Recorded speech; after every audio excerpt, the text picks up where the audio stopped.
한 일본 교수가 밝혀낸 충격적 비밀. 야마토 민족의 뿌리는 한반도. 천년의 역사를 뒤흔든 그 사연을 바로 들어보겠습니다. 그 전에 잠깐. 시청 전 좋아요와 구독은 사연 소개에 큰 힘이 됩니다. 안녕하세요. 저는 히라타 켄지입니다. 도쿄대학교 고고학과 교수로 평생을 일본 고대사 연구에 바쳐온 사람입니다. 그날은 평범한 가을날이었습니다. 저는 조부님께서 남기신 오래된 나무 상자를 정리하고 있었습니다. 조부님은 교토의 명문가 출신으로 전쟁 전에는 궁중 고문서를 관리하는 직책에 계셨다고 합니다. 상자 속에서 발견한 것은 누렇게 변색된 한 묶음의 문서였습니다. 일본 궁중에서 대대로 전해 내려온 비밀 문서라고 메모가 적혀 있었습니다. 처음에는 그저 평범한 가문의 기록이라 생각했습니다. 그러나 문서를 펼쳐보는 순간 저는 숨이 멎는 것 같았습니다. 그곳에는 충격적인 문장이 적혀 있었습니다. 야마토 왕가의 진정한 뿌리는 바다 건너 백제에 있다. 순간 머리가 어지러웠습니다. 일본 황실의 기원이 한반도라니요. 학계에서는 금기시되는 주제였습니다. 저는 밤새 문서를 읽어 내려갔습니다. 그 내용은 제가 알던 일본 역사와는 너무나 달랐습니다. 문서에 따르면 4세기경 백제의 왕자가 배를 타고 건너와 야마토 지역에 정착했다고 합니다. 그는 뛰어난 철기 제작 기술과 농경 지식을 가져왔고 토착 세력들을 통합하여 최초의 야마토 정권을 세웠다는 내용이었습니다. 더 놀라운 것은 문서 사이에 끼워져 있던 작은 청동 조각이었습니다. 그것은 백제시대 왕관의 일부로 추정되는 물건이었는데 일본 황실의 3종 신기 중 하나인 야사칸이 고곡과 놀랍도록 유사한 문양이 새겨져 있었습니다. 저는 이 문서의 진위를 확인하기 위해 비밀리에 연구를 시작했습니다. 대학의 실험실에서 문서의 종이와 잉크를 분석했고 그 결과 적어도 300년 이상 된 진본임이 확인되었습니다. 청동 조각 역시 4, 5세기경 한반도에서 제작된 것으로 추정되었습니다. 이 연구가 사실이라면 일본의 역사 교과서는 완전히 다시 써야 할지도 모릅니다. 야마토 민족의 시작이 한반도라니. 감히 상상도 할 수 없는 일이었습니다. 그러나 저는 위험을 감수할 결심을 했습니다. 다음 주에 규슈 북부 지역의 고분 발굴 작업이 예정되어 있었습니다. 그곳은 한반도에서 가장 가까운 일본의 지역으로 고대 이주민들의 흔적이 많이 남아있는 곳입니다. 저는 이번 발굴을 통해 결정적인 증거를 찾을 수 있을지도 모른다는 기대를 품었습니다. 이것이 단순한 학문적 호기심을 넘어 저의 정체성과 뿌리를 찾는 여정이 될 줄은 그때까지 몰랐습니다. 그리고 이 연구가 얼마나 큰 파장을 불러일으킬지, 그리고 제 인생을 어떻게 바꿔놓을지도 전혀 짐작하지 못했습니다. 규슈로 떠나기 전날 밤 저는 문득 두려움이 밀려왔습니다. 이 연구를 계속해도 괜찮을까요? 역사의 진실을 밝히는 것은 학자로서 제 의무이지만 그 진실이 너무 폭발적일 때는 어떻게 해야 할까요? 다음 날 아침 저는 조용히 가방을 챙겼습니다. 그리고 그 오래된 문서와 청동 조각을 조심스럽게 넣었습니다. 이제 돌아올 수 없는 강을 건너는 심정으로 저는 진실을 향한 첫걸음을 내딛게 되었습니다. 규슈 북부의 발굴 현장은 생각보다 더 광범위했습니다. 깊게 파인 발굴 구덩이들이 여러 개 만들어져 있고 대학원생들과 현지 작업자들이 조심스럽게 흙을 걷어내고 있었습니다. 제가 도착하자 모두 고개를 숙여 인사했습니다. 하지만 그들은 제가 왜 갑자기 이 발굴에 참여하게 되었는지 모를 것입니다. 발굴 책임자인 다나카 교수가 다가왔습니다.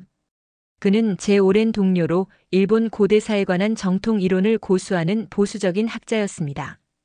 히라타 교수, 갑작스러운 참여 신청이 의외였네요. 고대 토기에는 별로 관심이 없으셨잖아요. 저는 그저 학문적 호기심이라고 대답했습니다. 다나카 교수는 의심스러운 표정을 지었지만 더 묻지는 않았습니다. 첫날은 기본적인 발굴 상황을 파악하는 데 시간을 보냈습니다. 이 지역은 4, 5세기경 고분군으로 야마토 정권이 형성되기 시작한 시기와 일치했습니다. 특히 제 눈길을 끈 것은 사모 고분이었습니다.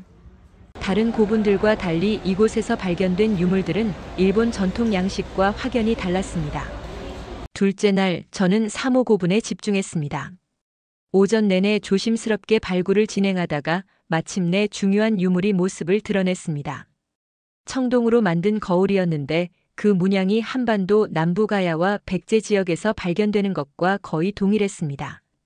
점심시간에 다른 연구원들의 시선을 피해 거울의 뒷면을 자세히 살펴보았습니다. 거울 뒷면에는 희미하게 문자가 새겨져 있었습니다. 그것은 일본 고대 문자가 아닌 백제에서 사용되던 고대 문자였습니다. 손이 떨렸습니다. 이것은 우연이 아니었습니다. 오후에는 더 놀라운 발견이 이어졌습니다. 토기 파편들 사이에서 작은 철제 장신구가 발견되었는데 이것은 한반도 남부 지역의 가야에서 주로 제작되던 형태였습니다. 특히 철제 기술은 당시 일본보다 한반도가 훨씬 앞서 있었습니다. 발굴 노트에 조심스럽게 기록하면서 저는 제 손이 떨리는 것을 느꼈습니다. 이 유물들은 단순한 교역품이 아니었습니다. 이것은 한반도에서 건너온 사람들이 직접 가져온 것임을 증명하는 증거였습니다. 그날 밤 숙소로 돌아와 조부님의 문서를 다시 펼쳐보았습니다. 문서에는 야마토 초기 지배자들은 철의 비밀을 가지고 왔다는 구절이 있었습니다. 철기 제작 기술은 당시 최고의 군사력이자 농업 생산력을 의미했습니다.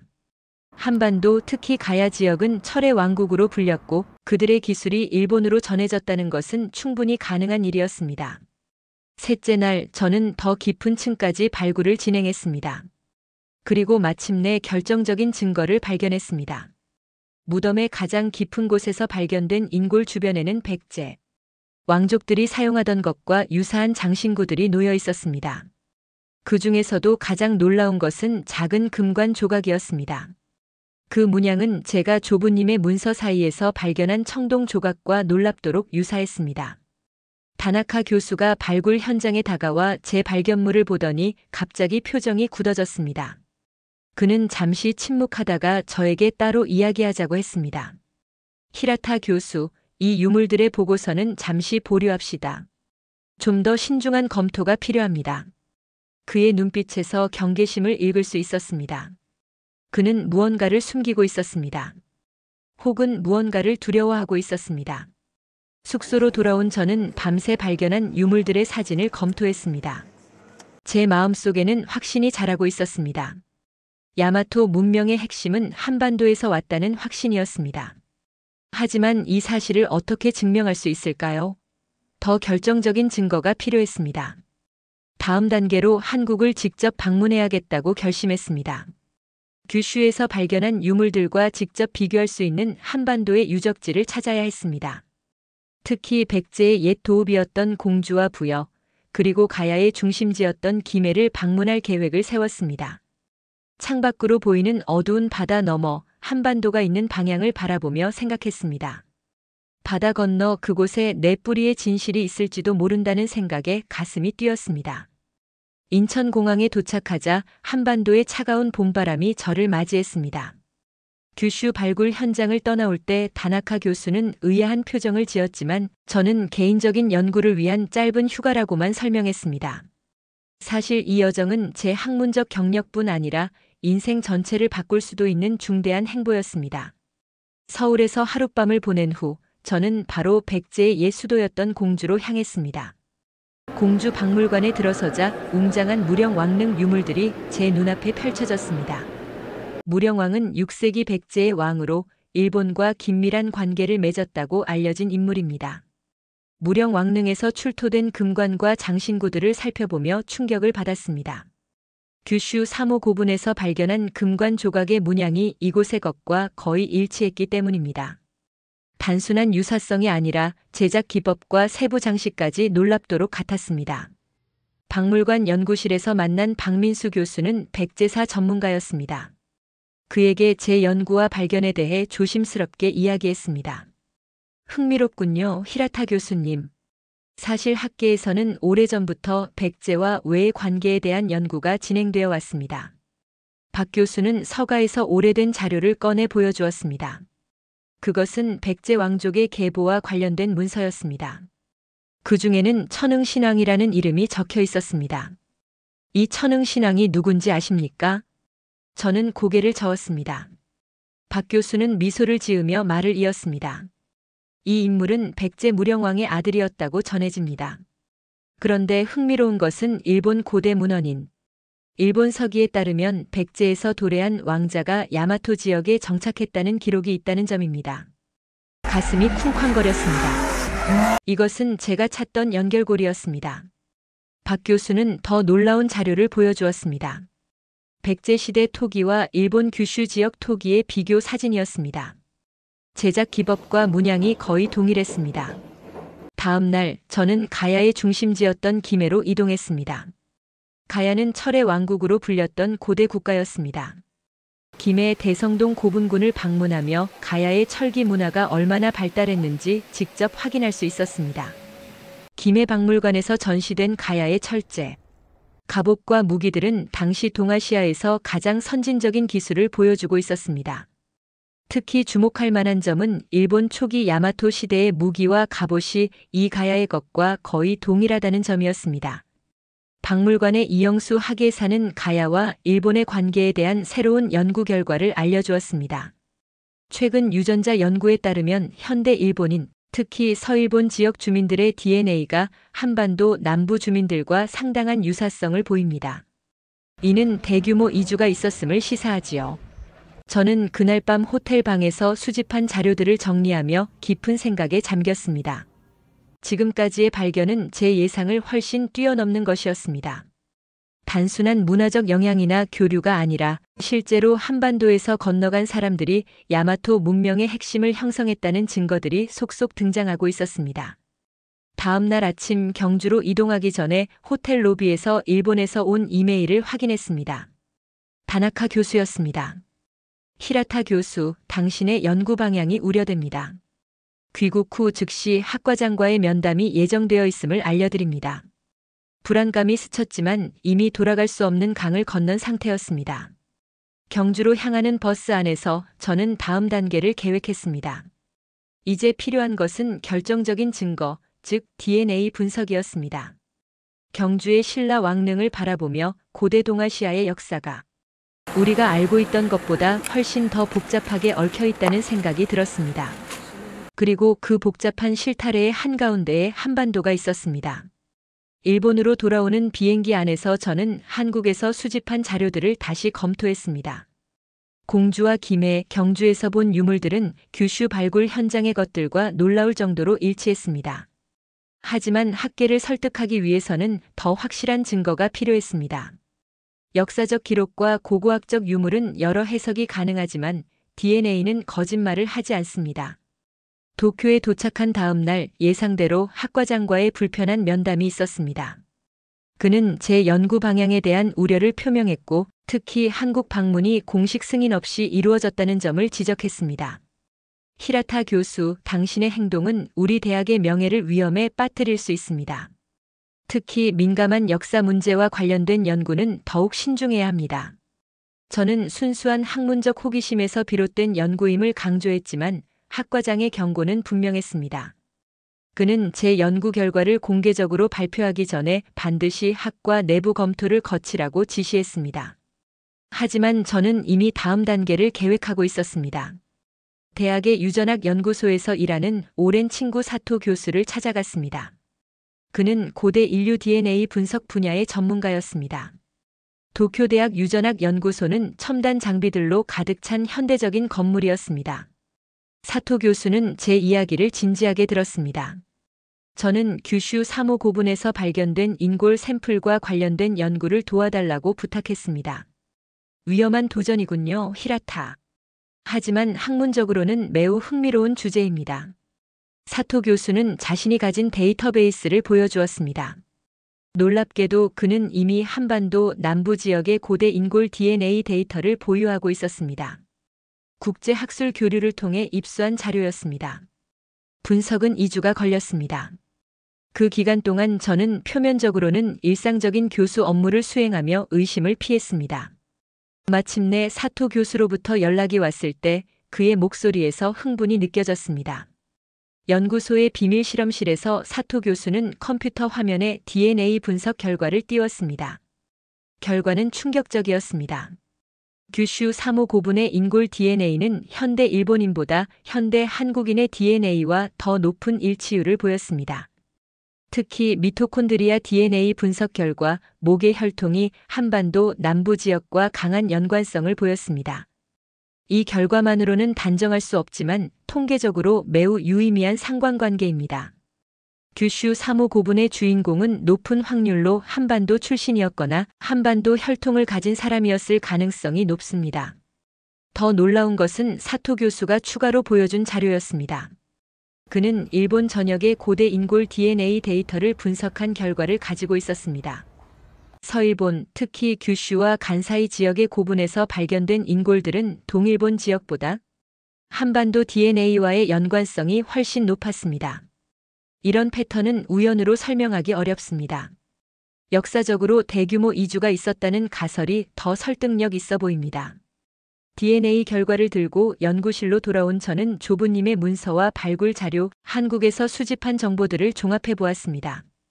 이제 제 눈앞에는 하나의 명확한 그림이 그려지고 있었습니다. 야마토 문명의 핵심은 한반도에서 건너온 사람들이었다는 것입니다. 가설을 정리하며 저는 연대표를 작성했습니다.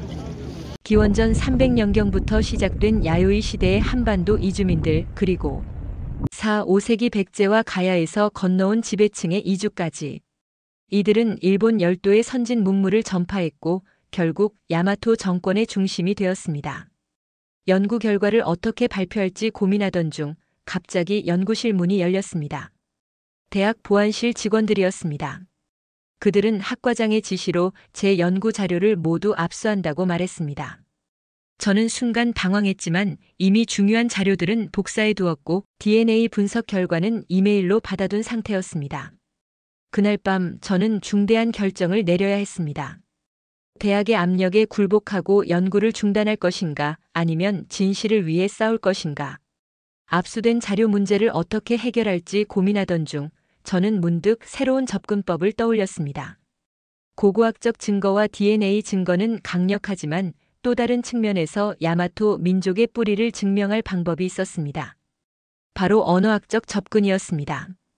다음 날 아침 저는 대학의 언어학과를 찾아갔습니다. 운 좋게도 해외 교환 교수로 와 있던 미국인 언어학자 존 브라운 교수를 만날 수 있었습니다. 그는 동아시아 언어 비교 연구의 권위자로 어떤 정치적 편향도 없는 중립적 학자였습니다. 브라운 교수에게 제 연구에 대해 조심스럽게 설명했습니다. 그는 흥미롭다는 반응을 보이며 고대 일본어와 한국어의 언어적 연관성에 대한 자신의 연구를 보여주었습니다. 일본어와 한국어는 문법 구조가 놀랍도록 유사합니다. 주어, 목적어, 동사 순서, 조사의 사용 방식, 높임말 체계 등 기본 구조가 거의 동일하죠. 이런 유사성은 우연으로 설명하기 어렵습니다. 브라운 교수는 컴퓨터 화면에 두 언어의 비교표를 띄웠습니다. 한국어 나는 밥을 먹는다와 일본어 와타시와 고아노 타베루의 문법 구조가 완벽히 일치했습니다. 더 흥미로운 발견은 고대 문헌에서 찾아낸 것이었습니다. 브라운 교수는 일본 고대 제사의 주문을 분석했고 놀라운 사실을 발견했습니다. 일본 황실 제사에서 사용되는 일부 주문들은 현대 일본인들도 의미를 알 수 없는 것이었는데 이를 고대 한국어 발음으로 해석하면 의미가 통한다는 것이었습니다. 이것은 마치 라틴어 미사를 이해하지 못하는 현대 이탈리아인과 같은 상황입니다. 원래 의미는 잊혔지만 의식으로 남아 전해진 것이죠. 더 깊이 파고들수록 증거는 명확해졌습니다. 일본 고대 황실의 이름과 지명 중 상당수가 한국어로 해석될 때 의미가 통했습니다. 심지어 천황이라는 칭호조차 특별한 의미가 있었습니다.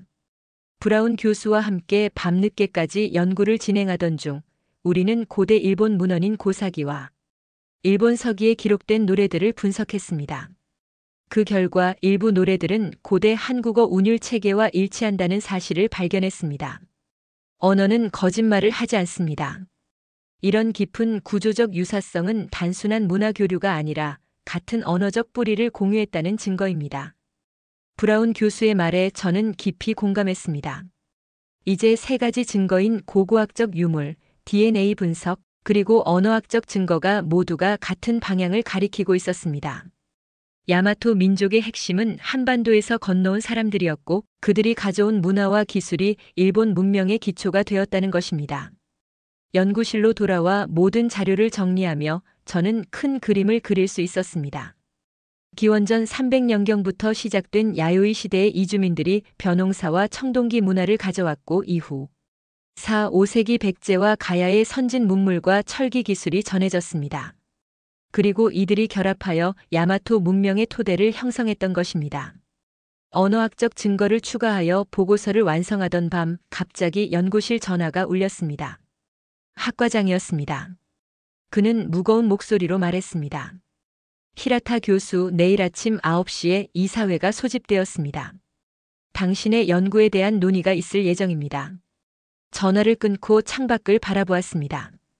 도쿄의 밤하늘은 맑았고 별들이 반짝였습니다. 문득 이 별들은 한국에서 봤던 별들과 같다는 생각이 들었습니다.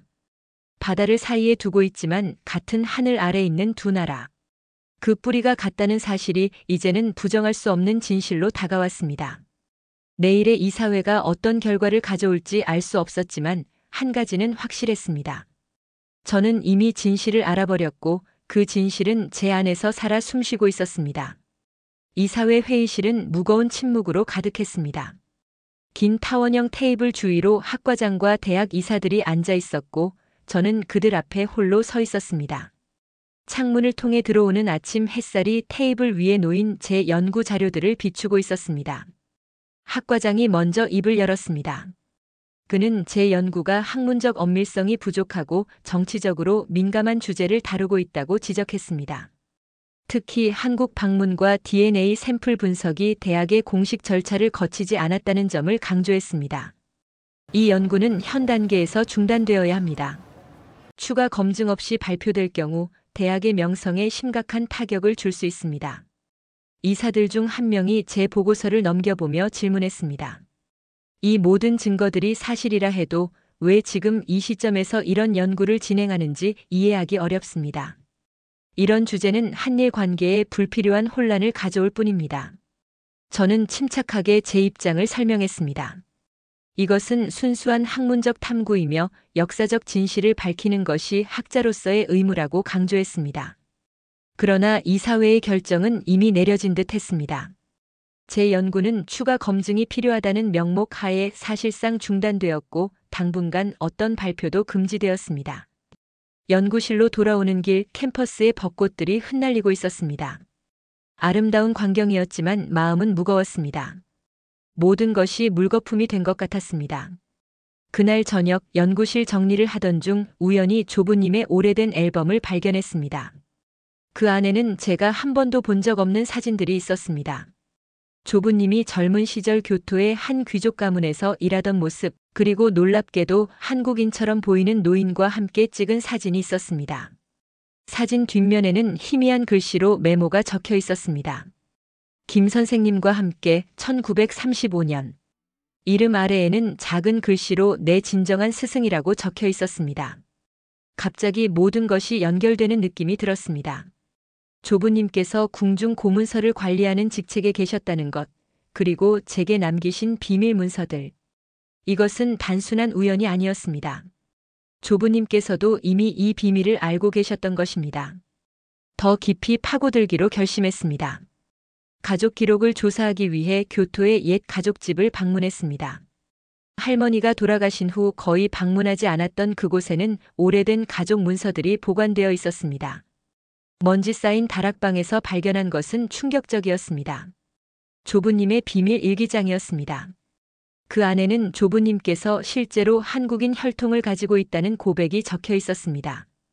조부님의 증조 할아버지는 19세기 말 조선에서 일본으로 건너온 양반 가문의 자제였다는 것입니다. 우리 가문의 비밀은 대대로 전해져 왔다. 진정한 뿌리를 잊지 말라는 가르침과 함께. 하지만 시대의 흐름 속에서 우리는 침묵을 지켜야 했다. 일기를 읽으며 눈물이 흘렀습니다. 이제 모든 것이 명확해졌습니다. 이 연구는 단순한 학문적 탐구가 아니었습니다. 이것은 제 자신의 뿌리를 찾는 여정이었던 것입니다.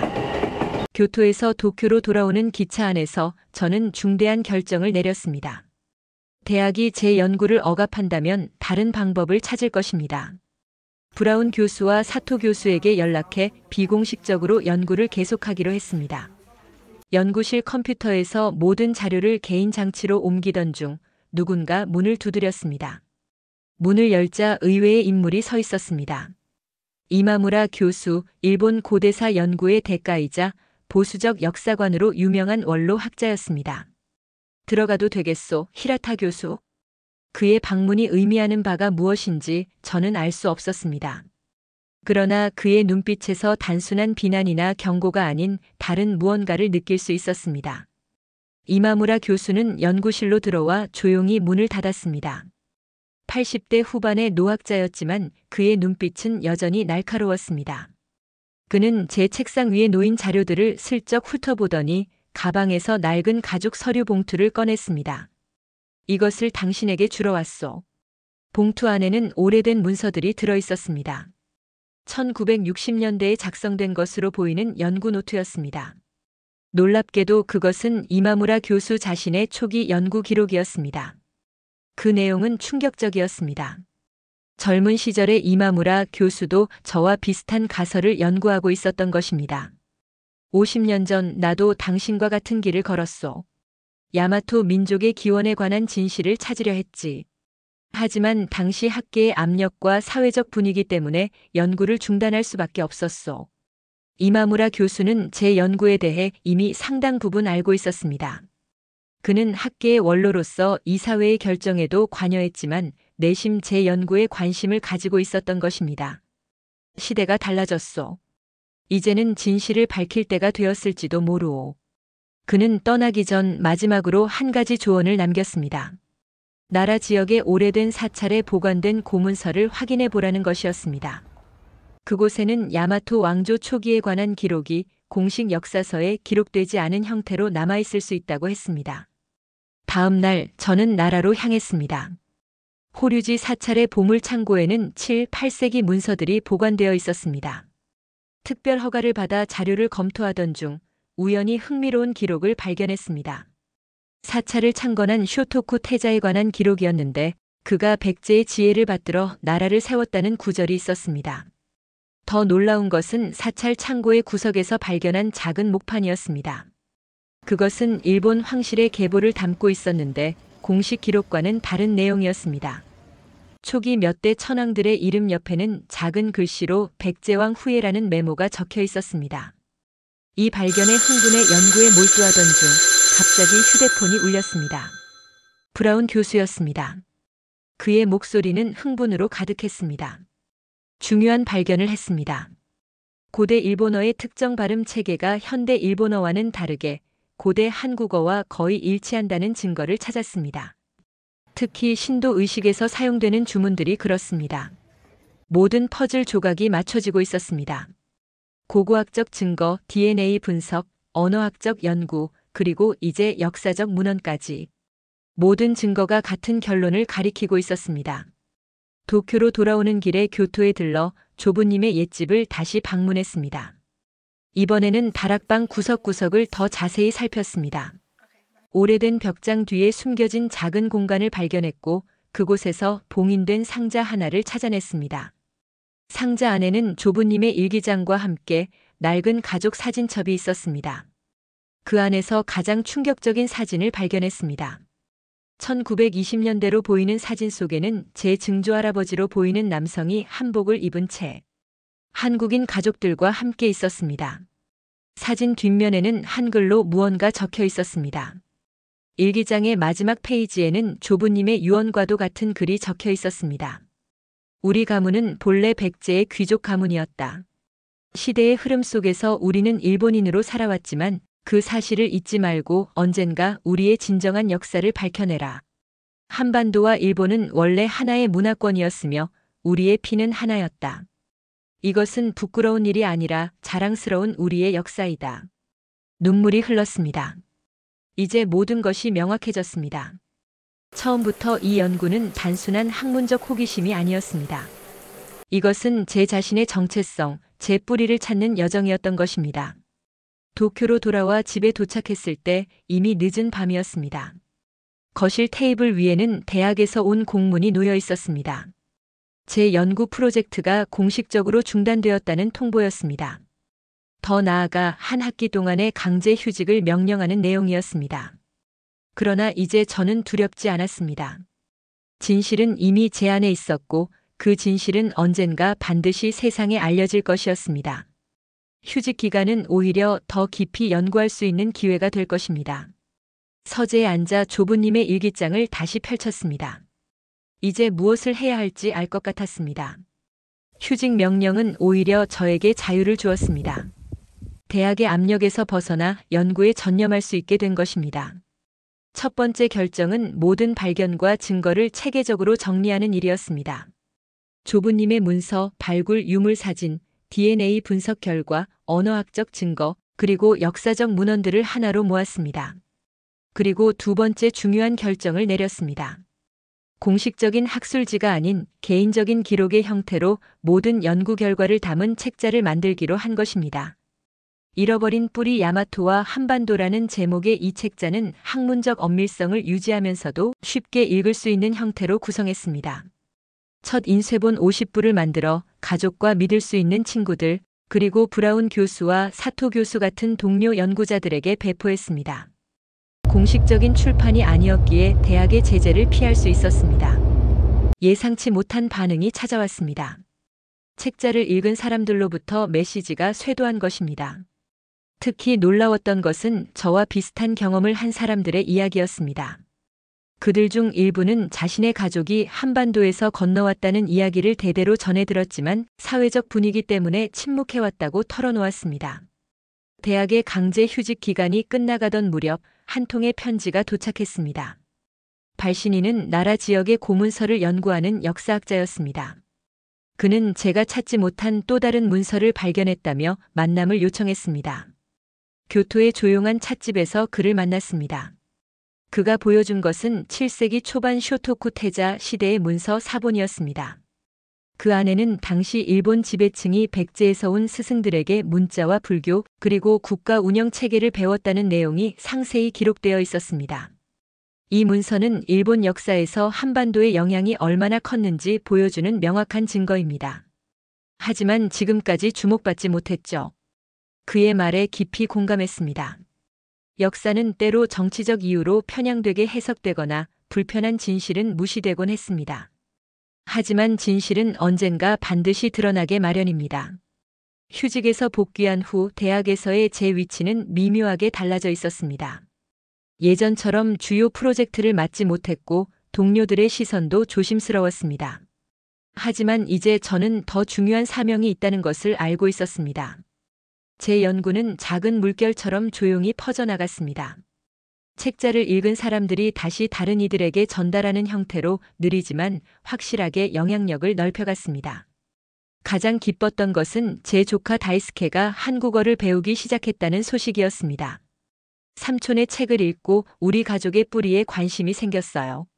직접 한국을 방문해 역사 탐방을 하고 싶어요. 이듬해 봄 다이스케는 실제로 한국을 방문했습니다. 그가 보내온 사진들은 감동적이었습니다. 공주와 부여의 백제 유적지, 김해의 가야 고분들, 그리고 경주의 신라 유적까지. 그는 마치 오래된 고향을 방문한 듯한 느낌이 든다고 전해왔습니다. 다이스케뿐 아니라 제 책자를 읽은 여러 젊은이들이 비슷한 여정을 시작했습니다. 한국어를 배우고 한국 역사와 문화에 관심을 갖게 된 것입니다. 그들에게 한국은 더 이상 단순한 이웃나라가 아니라 공통된 뿌리를 가진 형제의 나라였습니다. 어느 가을날 연구실에서 창밖을 바라보며 생각에 잠겼습니다. 캠퍼스의 단풍이 아름답게 물들어 있었습니다. 문득 이 단풍나무들도 오래전 한반도에서 건너온 것이 아닐까 하는 생각이 들었습니다. 우리의 역사는 서로 깊이 얽혀 있습니다. 문화, 언어, 유전자 그리고 정신까지. 한국과 일본은 바다로 나뉘어 있지만 그 뿌리는 하나였습니다. 이 진실을 아는 것은 부끄러운 일이 아니라 오히려 자랑스러운 일입니다. 한반도의 찬란한 문명이 동쪽으로 퍼져 일본 문화의 기초가 되었고 그것이 다시 독특한 방식으로 발전해온 것입니다. 제 연구는 학계에 큰 파장을 일으키지 못했을지 모릅니다. 하지만 작은 물방울이 모여 강을 이루듯 언젠가는 이 진실이 널리 받아들여질 것이라 믿습니다. 그때까지 저는 조용히 하지만 굳건하게 진실을 전하는 다리가 되려 합니다. 가을 햇살 아래 저는 조부님의 일기장 마지막 페이지에 적힌 문장을 다시 한번 떠올렸습니다. 우리의 피는 하나였다. 이것은 부끄러운 일이 아니라 자랑스러운 우리의 역사이다. 오늘 사연은 여기까지입니다. 사연이 마음에 드셨다면 좋아요와 구독 부탁드립니다. 끝까지 시청해 주셔서 감사합니다.